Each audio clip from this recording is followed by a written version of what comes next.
GNT show is intended for mature audiences. Parental discretion is advised. Live long and prosper.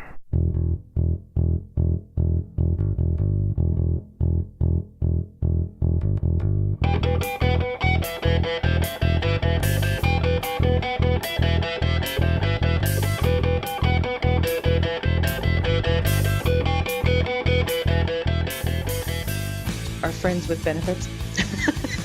Speaking of having a good time, Terry. Dayton broke the G&T show. This is now the David Mack Appreciation Hour. You assholes. What is it about this guy that people love him so much? With his purple velvet cape and his crown. I thought it was a little much when he had us carry him in the studio on a throne. I am awesome! Look what I have done! Look what I have brought upon the world! There is an urge to go nya nya nya nya. I heard rumors that you might be working on something else, but we won't pry much. I'm gonna say it. I'm gonna pry a little. Dare you! How dare you ask me to change it? Do you not understand the majesty of my genius? And the guy sitting next to me looked at me like he was, like I'd cramped in his hat. Yeah, it's the professionalism that sells the show. That's right.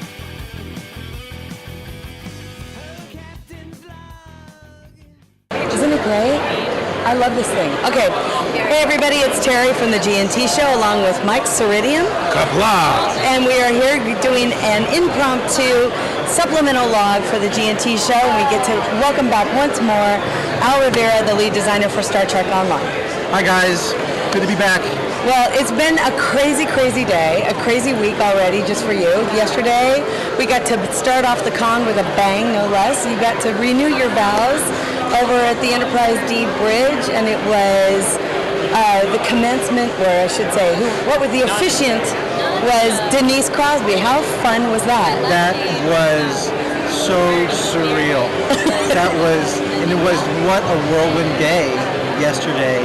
A couple of days ago, I knew that the bridge of the Enterprise D was going to be here, and then I heard, I think on Twitter, I saw Party One saying, anyone want to renew their vows or something on there? And I started thinking, my wife wanted to get married on Bridge Enterprise D when it was at the Star Trek Experience. And I said, well, I don't think I really want to get married at Vegas. So we got married in Carmel. So we'll renew our vows on the bridge. And then they shut it down. So we never got a chance to do that. So I said, well, you know what, Amy, my wife, Amy, do you want to go and just renew our vows there? And she just went ghost white, flipped out. She says, oh my God, because it's what the wedding she always wanted. Certainly I always wanted. But I just, okay, we'll just kind of do a little quick fun thing. And I sent an email out to you and to Priority One and Trek Radio. And you guys just all came together and said, yeah, we'll make it happen and do this thing. And I did hardly any work. And then I came home from work and my wife was wearing Star Trek uniform. Because I was just going to go up there and we would just throw some vows together. So she just decided to, as a surprise to get you the Star Trek uniform. No, she didn't know. No, she bought one for herself. She bought one for herself. Okay, so I come home, she's not downstairs, she comes down the stairs and she's wearing this Star Trek uniform. And she's like, look what I got! And it's like, oh my God, I got to get a jacket now. And I don't have a jacket, I don't have a uniform. So I sent out a tweet, does anyone got a jacket to be at the con so I can borrow for a few hours? And John Van Sitters from CBS said, I got a jacket for you and I'll bring you some options. So it was like all of a sudden all these... The whole Star Trek family came together. And so I come here and then Jesse Heinig, fiance Adrian, who's been on your show, she said that she would do the ceremony for us, and she's going to be dressed as Law. So I said, all right. So I wrote the vows out. We decided this was not going to be serious. This wasn't going to be like touchy-feely, like you're the love of my life kind of thing. Except for the fact that that's exactly how it came off. But yes, but we wanted to do it more symbolically, total character geek. It was awesome. We went and watched all the weddings that were on all the TV shows. Did you really? Yeah, we watched every single wedding. It turned out that way. That's awesome. So I watched all the weddings. So I watched like Tom and Paris, and the first one from Balance of Terror. I watched Geko O'Brien's wedding. We watched Worf's wedding. We really wanted to do the Klingon wedding. Right. There's no way we could pull that off because we don't have makeup, and that just wouldn't feel right.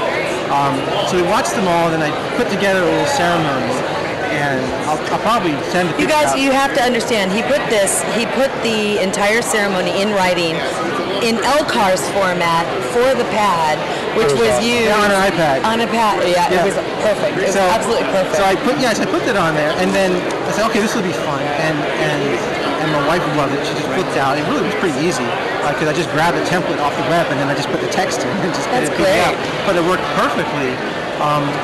And then I get here and Jesse and Adrian's plane was really running late, and her cab was right. The cab was really broke bad. down, right? The cab broke down. Oh my goodness! And, it was like a comedy of errors. So I'm hanging out at the booth, and Denise Crosby walks in, and she gives me a big hug, and she's just so warm. It's just been so surreal, just the friendship that she's just offered.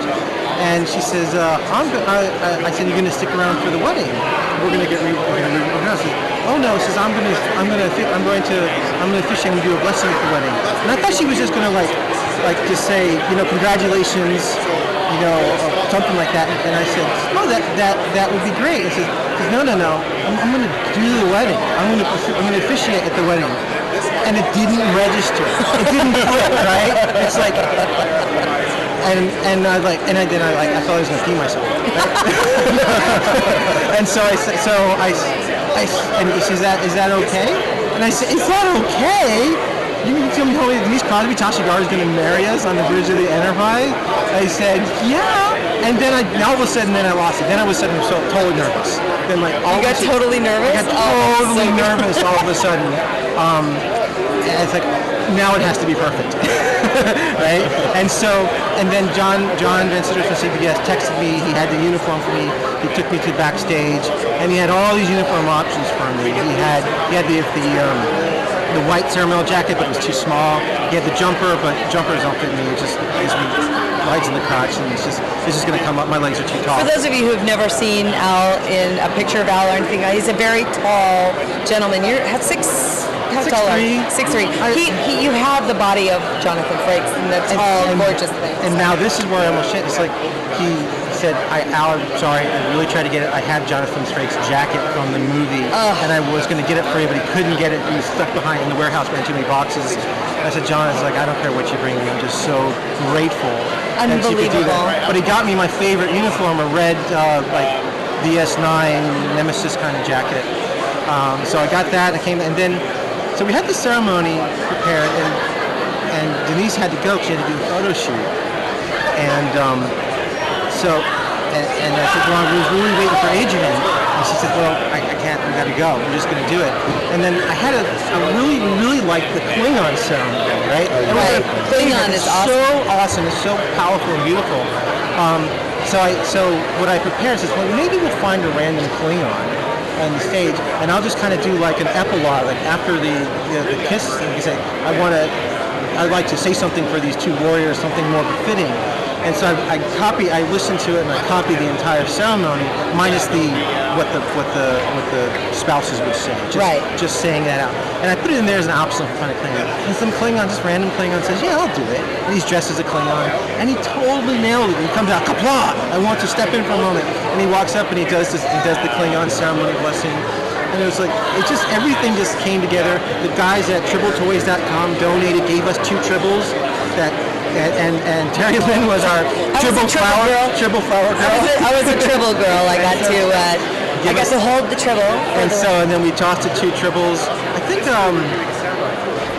I caught one. You caught one. Was it you that caught one? I knew somebody. Yeah, they caught one of the tribbles. And then we got a whole bunch of people who were just random people from the show who were just in costumes. This one woman had this gorgeous Andorian costume. She says, get up, you want to get up there? And she loved it. Doctor Who was here. I said, just Doctor, you want to come up there? As far as we were concerned, we have crossover comic strips with Doctor Who. So I said to get him up there. And there may have been a few others. And of course, Thomas Maroney, Thomas the Cryptic Cat, he was the pit bearer, the Rivera pit bearer. So he sat up there with us. If anybody didn't hear it, because it was live. And it was live streamed and everything, you guys, and I'm sure that Trek Radio still has it. They're going to put. They said they're going to put. If they don't put it, they're going to give it to me. I'll put it on my my YouTube page. I'll put it awesome. I don't know if how well the audio came through, but we did, instead of rings, we did pips. So with this pip ID wedge, that was awesome. It was perfect. So we did everything. And so I don't want to hear anybody say that cryptic devs don't care about Star Trek or aren't Star Trek fans. Damn straight. Because I was the most geekiest, wonderful, awesome experience. We've already posted on Facebook going, this may have been the nerdiest, most Star Trek thing I've ever done in my life. I was a tribble girl in the renewal of vows. It was so much awesome. fun. Thank you for we had Justin. Are you kidding? I was totally honored.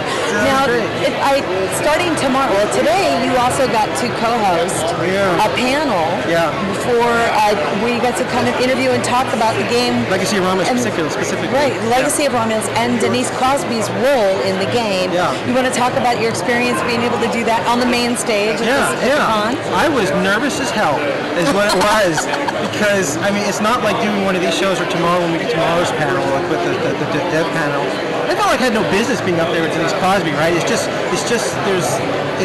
difference, right? I'm still a fan, right? I still gush over her, and the fact that she did this for us, I'm shocked, and I couldn't stop thinking about it. And then we went to dinner with her, and then that night, and she's just so warm, and then she just agreed to do this panel with us, and the panel time got screwed up a couple times. They kept switching the time on us. Schedule got a little mixed up. But we got it straightened out finally, and we went up there, and Brandon did some introductions, and she talked about her role on the working as on Star Trek Online, Legacy of Romulus, both as Tasha and as Sela, and then I was surprised how many people came up to ask Star Trek Online questions, because I thought for sure this was what I was nervous about, is that when I go up there, everyone's just going to want to talk to Denise Crosby, right? Yeah. Everyone's just going to want to ask, and I'm waiting for the questions like, why did you leave the show? Because I bet she gets asked that question every panel. Right. If you guys watch Star Trek, you should know why she left the show right now, because it's on every panel, it's on every YouTube video, it's on every website. But I was surprised how many people had Star Trek Online questions, how many Star Trek Online fans were there, or how many people who came up and had questions about the game and now were excited about it. So that was just a real treat. I was really nervous at first, but then I had a blast. And it was just so. Talk to us a little bit, because G&T show is always about the process that goes behind any given Star Trek story. Yeah. And the process of Star Trek Online storytelling is so unique in the industry. Tell us a little bit about the process of having Denise in the studio, and what was the process for. What do you and the team get together and say, okay, now that we know that we get Denise to do a voice in the game, what's the process that she had to go through to get into the studio to record? Well, it doesn't usually work like that, because it's so random whether or not you're going to get an actor. Like we're trying to get somebody right now. Right. We haven't announced it, and we don't know if it's going to happen. So, but we still have a schedule to keep, right? Right. And so. We have contingency plans. What if we don't get said celebrity? And what's plan B? Do we just do it without voice? Do we get a stand-in, or do we get another character? What if we get another actor? So we really have to be a little bit more on our toes, I think, than a TV show, because we're going a lot faster, right? We have an episode we're planning on releasing in August or November or something. I can't remember now, and So it's a little more dynamic. It's a little more just on the seat of your pants. But when this episode happened, and I talked a little bit on stage this earlier this afternoon, I always loved the story of Yesterday's Enterprise. That was just a great story, and we knew that for the longest time that we needed to get the ambassador class into the game. It was the only Enterprise we didn't have, and so we did the anniversary event and said, well, let's give it away and let's see if we can get Denise Crosby. And I really wanted to do something where you go back in time and you witness that battle with the ambassador and you save the ambassador, and something happens there, but it doesn't work for Klingons. because you're fighting against Klingons in that. Right? That's true. Right? It's the Klingons who are attacking Romulans and you're saving. So that wasn't going to work, and it might mess with the timeline a little too much. And so I think it was Christine who suggested let's do something a little bit different. And I really liked the whole Tholian, the Mirror Darkly episode, right, where the Tholians go across the mirror universe, across time, and steal the Defiant, the TOS Defiant, not the Deep Space Nine Defiant. That would be NCC 1764. If you guys don't even know. So. Nicely done. Thank you. So I said, since we had just introduced the Tholians, and I said, well, this would be a good opportunity to have that in there. We were already planning on doing the Azure Nebula. The Azure Nebula, okay. Cube, right. Where you're saving all the ships. So right. They'll have, because we were going to use that as an excuse also to get Margaret Wells were in the game. Right. And it says, well, they went back and they got one of those and they changed the timeline. So I don't remember exactly the process, but at one point we reached out to Denise, and you guys have seen the video where I first meet her at the San Francisco convention, because she just gushed on stage. It's not on that video. It's when she first comes on stage and says, "I'm going to be on Star Trek Online. Tasha Yar is going to be back alive," and she was so engaged and so excited. She was so excited. She really was excited at that. So that's when I went up and talked with her about it. And so that just made it a lot easier. And then when she came to the studio, she had her own thoughts about what she wanted to see the characters do. And so we've made some tweaks and adjustments. It's a lot different working with her than working with some of the other actors. Because a lot of the other actors, if we get them, it's a gig, and they go to the studio in LA, and they're in and they're out. And she's really invested in these characters. Well, I can say that when I've always known that she was invested in Tasha Yar just because I had that personal experience getting to know her on that different level. But it really wasn't until I saw the video with you at the San Francisco convention when I realized that she was that way publicly about her character. She really did want to see something move on forward with her character, and we were just excited for her. Now, how long was she in the studio for? Well, she came out to do Temporal Ambassador she came out for the whole day. She recorded about 2 hours of voice recording, but there was a lot of just story, going over the story, seeing where she would just like to go. Because we want to gauge whether or not do we want to invest in the long run with her. She's willing to come back. So we want to get her excited, go to lunch with her, and they did some photo shoots and things. So we did that, and then we had her come back later, a few months later, to do the Legacy of Romulus as Sela. And so she's totally really meshed with us at this point. So we definitely have plans for her to come back. And we've already talked about the stories and where we want to go. So we'll be hearing more from Sela? I see no reason why it's not going to happen. That's awesome. So definitely we'll be seeing more from Sela. I still think that here's my thing. Sela says that her father said that she was executed, right? Oh, that's right. We never saw her executed. That's right. Where is the crew of the Enterprise C? They went back in time. And she agreed to be the concubine if they spared the crew of the Enterprise C. Right. And we know that the Romulans do keep camps. Yep. So long-term Stockholm syndrome kind of camps. I like. So we're gonna probably. Well, I don't probably, but that's my little I wonder what happened there kind of thing. Yeah. But that sounds like fun. And not too bad of a retcon. It's not really a retcon. No, I don't think so. It wouldn't be like a Tasha. It would be an alternate universe Tasha. And it would be the way I think Star Trek writers would handle it on top of it. If they were off, I think they left it that way on purpose. I do. I think it's great. But it's who knows? So really what we want to focus on is Sela. Is Sela. Right. I don't blame you. Well, because the way the storyline is going. Oh, hi, Barbara. Sorry, we're recording right now, so it's great. Barbara, Barbara. Hi, Barbara. So let's talk a little bit about the game. Yeah. And then move forward from Denise Crosby's involvement. I don't think we've talked to you on the G&T show since the launch of Legacy of Romulus. And you want to talk a little bit about how's the game what's the state of the game since the launch, and what do you want to talk about that you can talk about before tomorrow's panel? Oh, I can't talk about too much about tomorrow's panel. I know you want to get the scoop, but we'll definitely be having some spoilers tomorrow about what we're doing going forward. I mean, the good news is, it's not surprising that Legacy of Romulus was a huge boon for us. That's great. It was a huge return on investment, and in no small part to Denise, and just in no small part to just the quality of content that our content designers have put together and the whole team. So the response has been great, and so Perfect Rose is going to keep reinvesting. So that's awesome news. So yeah, I think we've already mentioned. We've got a featured episode coming up, and then we've got what we're calling now. We decided to call it Season 8. Keep our expansions and our seasons separate.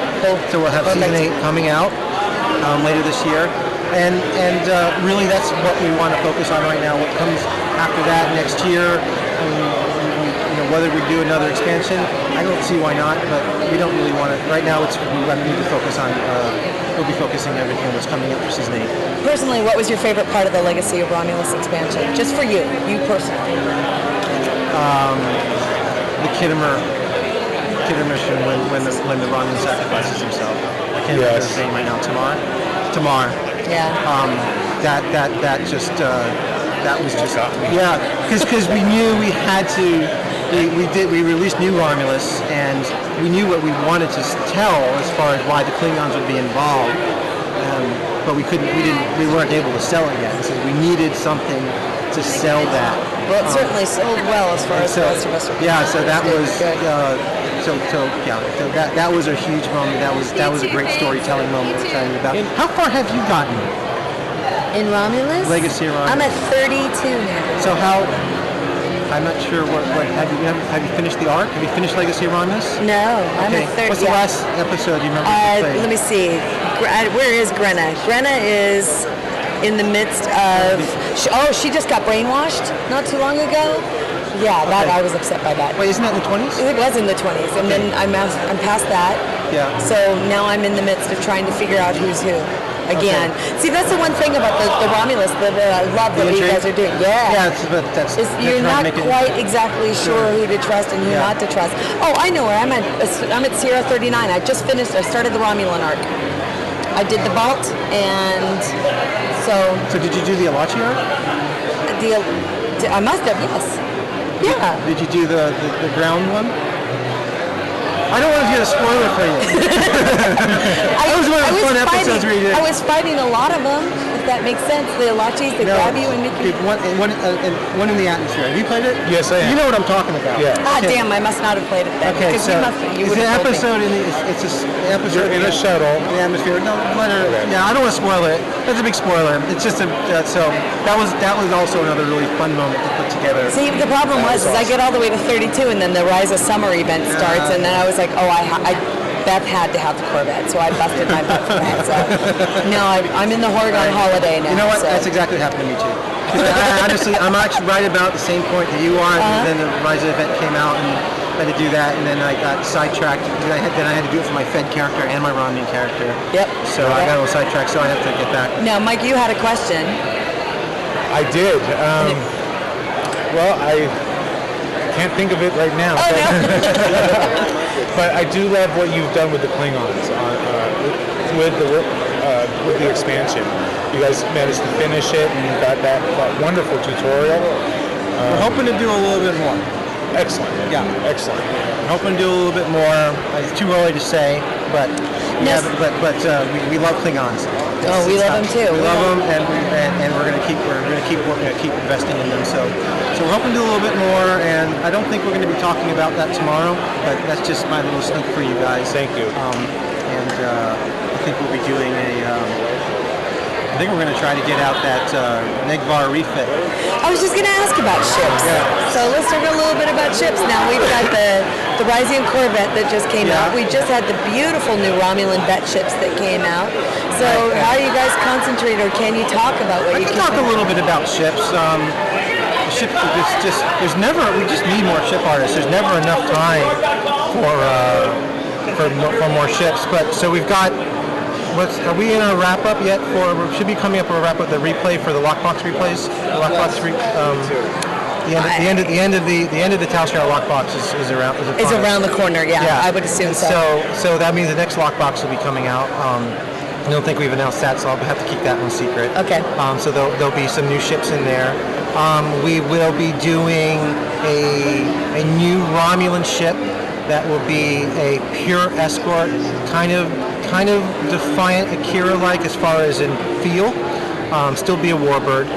It will be a tier 4 version. Okay. A tier 4, a +1, a tier 4 refit, and then a tier 5 retrofit, and a fleet version. So tier 4 means the tier 4 means, or the tier 4 +1.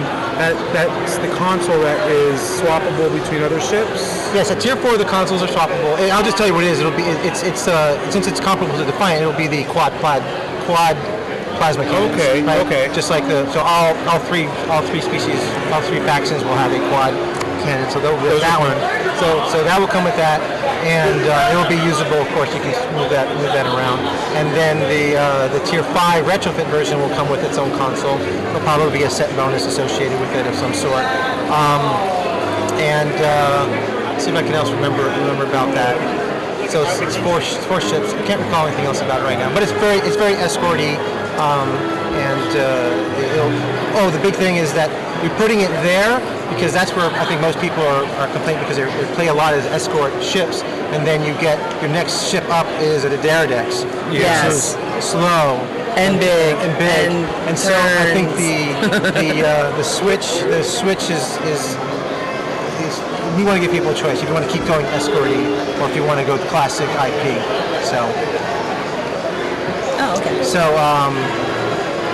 that hopefully that'll make some people happy. And then after that, we've got something planned for that will probably, I don't know if we're going to talk too much about tomorrow, but there'll be another ship that will probably be associated with a featured episode, but we're not going to talk about what that is. Okay. That's secret. And then there will be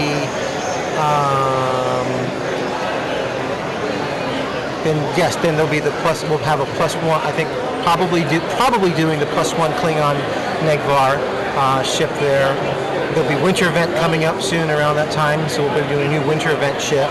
And then we do have 3 new ships planned, but that might be anniversary event when we know the anniversary event. So it's amazing how time flies. I can't believe we're already looking at the 4th anniversary. Yeah, that's fantastic. We already got that planned. We already know the story is. We know the story first. We got the story already planned all the way through to November next year or something. Excellent. Of course, it'll always changes, but that's true. But we already know what it is, and so we know what the ships will be and stuff. So, what are your plans for the rest of the con, other than tomorrow's Star Trek Online panel? I just want to check out. I'm done. What can else? I mean, after yesterday, it's like there's nothing more. Today, the panels are a little slow today, I think. So we'll probably be hitting the floor. I'm trying to do some more of these interviews if people want to talk. That's great. And I do have one question. Now, you've been walking the vendor's room. What item have you seen that has caught your eye? I haven't walked that much of the vendor's room, but I do like the subscription ships. The subscription ships are awesome. Those are great. Now I got to buy another $40 a month, $40 a month. It's like if you don't know I don't know the website, but they actually did a panel too. But, right. But I think you can. There's information for it on StarTrek.com. We've just been calling them the subscription ships, but they've got these die-cast metal. They're about 6 inches long. Right. And he's got. It's almost like the whole box. He already has 31. He already has 31 already in development. Yeah, and there's gonna be, and we have triple tossers at the table. And you subscribe, and they send you 2 ships. They send you 2 ships every month. And so we talked about them. Maybe they do an Enterprise F, if they do an Odyssey class for us. Oh, wow! That would be amazing. That would be amazing. It's a tough ship. His curves are really hard. So that's gonna be cool. But you get to subscribe here. You get two ships a month, and it's $40 a month. $40 a month for 2 ships. So they're beautiful. It's going to be another bad habit for me. I think so too. But there's already been a few of us gamers that have already discussed amongst ourselves what games we're going to give up subscribing to, and trust me, Star Trek Online isn't one of them. So I've got that already planned and funded in my head on how I'm going to do it. But the ships are so gorgeous, and for all of us ship geeks, DS9 as well. Yeah, they actually have a Deep Space Nine. A Deep Space It's nice. It's just so beautiful. So, but it's really high can see where detail you'd want die-cast metal ships, and it's just they have so many of them, ships that I don't have models of because they don't make them anywhere else. Have you seen the people from CBS walking around with the prototype pillow of the Type 10 phaser? Oh, I did see somebody walking around with a pillow. That was Holly from CBS. That was it? It was Holly from CBS. Oh, okay. And walking around with I saw somebody who had one. It's a giant phaser. Yeah, that the TOS phaser. The TOS phaser with the removable communicator off the top. I didn't know that. I haven't seen that for the floor. Yesterday was too busy. I thought that was a handheld phaser. Yeah, it was a handheld phaser. I'm sorry, not communicator. It's a Type 1 phaser. Yeah, yeah, pretty awesome. That's very cool. Yeah. Well, again, Al, thank you so much for joining us. Sure. Have fun at the con. Thank you so much for the updates. And Sure, don't forget, we're bringing you back. And don't forget tomorrow, I don't know if this is going to go. It won't be live. Well, tomorrow we've got. You will have missed the Hanging with the Doves event and the STO panel at 11:50 tomorrow Pacific. Yeah. And thanks again. It was a pleasure. Thanks for doing what you do. Thank you so much. Thank you, my dear. And have a great one. Thanks again. Thank you. Bye-bye.